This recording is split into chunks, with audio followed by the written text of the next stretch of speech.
Okay, so I've got the vocal down now. I need to think about the drums, right? What piece of gear am I going to use for that, right? Okay, and when am I going to do the mix? Shall I do a bit of mixing now, or shall I do it at the end? And or which synth am I going to use for this? And or does that need a bit of compression? And there's so many like external voices coming at you.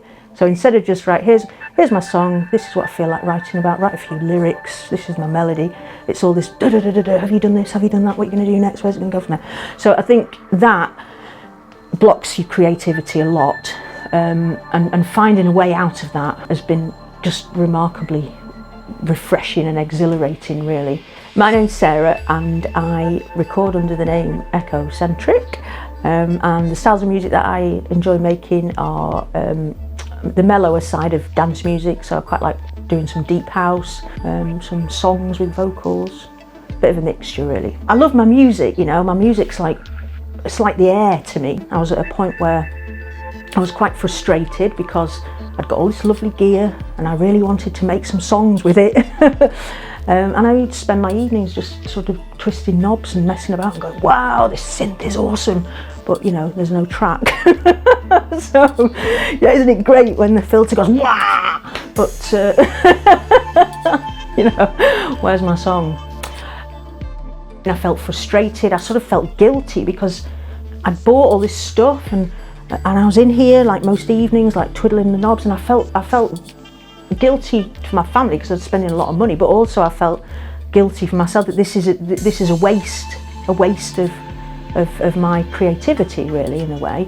But it also had a knock-on effect in other ways. I just was generally feeling frustrated. I think going from the freedom of literally just being able to create straight from inside you, straight from like that kind of that almost sort of elemental place where your creativity exists and you just let it flow out of you, to having to think about all these pieces of the jigsaw that need to be put together in order to create the finished product, and that just has the potential to block you right off. And obviously, like everybody else, I'm sure I've found that has happened to me. And as much as I've enjoyed learning it, and I have enjoyed the learning process, I've loved it, but that time that I put into learning is time that I haven't put into creating and I haven't put into finishing my music. So the content inside of FMM has really impressed me. I've found it incredibly useful. There's material about the psychology of creativity, which gives you a fascinating foundation really to build upon, and it was a means for me to reflect upon the way that I create. It was an opportunity for me to think about what I was doing, find and identify the problems, the blocks, and work on them. First of all, it was hard, it was challenging, because I was looking at my process a lot. I was realising that, oh God, I'm failing here, I'm failing there, I'm thinking this, I shouldn't be thinking that, I can't switch off the perfectionist in me, I can't. So you're in a habit. I think it's a shift in your habit. So your habit before you join, well, my habit before I joined was the habit of sitting in here twiddling my synths and going, yeah, aren't they great? That was my habit, and getting out of that habit was hard. But now my habit is finishing my tracks. So I've moved from a habit of not finishing my tracks to a habit of finishing my tracks. And that process, that shift from one habit to the other, it's bound to be difficult at first, but it's like a scale, and once it tips the other way, it becomes easier and easier and easier. And that's what's happened to me, and by some miracle and a lot of hard work, I've finished 10 tracks since I started. When you've been working on a track for months on end and finessing and changing teeny tiny things that no one's ever going to notice, you get so attached to it, and it's got to be like this. It's like you're creating this perfection, and you can't let go until it's absolutely formed to perfection.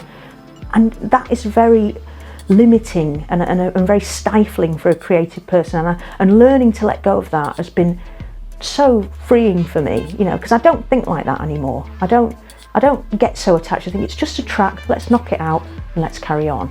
And almost without any conscious thought, the tracks are sort of evolving and changing, and there's a sound coming out of them, and it's almost like by the process of finishing, you progress, you make progress just by finishing without having to think about it. It's just changing habits. It's been so good for me, it really has, and I just feel so much freer in myself, and my approach to my music. I'm so much happier doing my music. I don't sort of feel the same sense of guilt. Oh God, I've sat in there and twiddled knobs all night. Excuse me, and there's no track. I've worked with Keith before, and I mean it's just about having someone that you know cares about your journey and what happens. Not just some random who's done a tutorial on the internet who, you know, it might be the best tutorial in the world, but they don't care about you. And they don't know who you are. They're not interested in how you progress. But Keith always makes me feel, and I'm sure he makes everyone feel, that he does care, and I'm sure he does. I'm sure he does. But having a mentor who you trust, whose knowledge you trust, but also who you know cares about your progress, I think is invaluable, really, and has helped me enormously. My goal now is to actually have a release. I mean, I never thought for a moment that I'd actually want to make this anything else other than a hobby. And you know, I'm not suggesting I'm going to go out and crack the top 10, but I've realised that my music's good enough to get out there and share with people, and there's absolutely no reason why I can't do that. And that's such an exciting thought and dream to chase.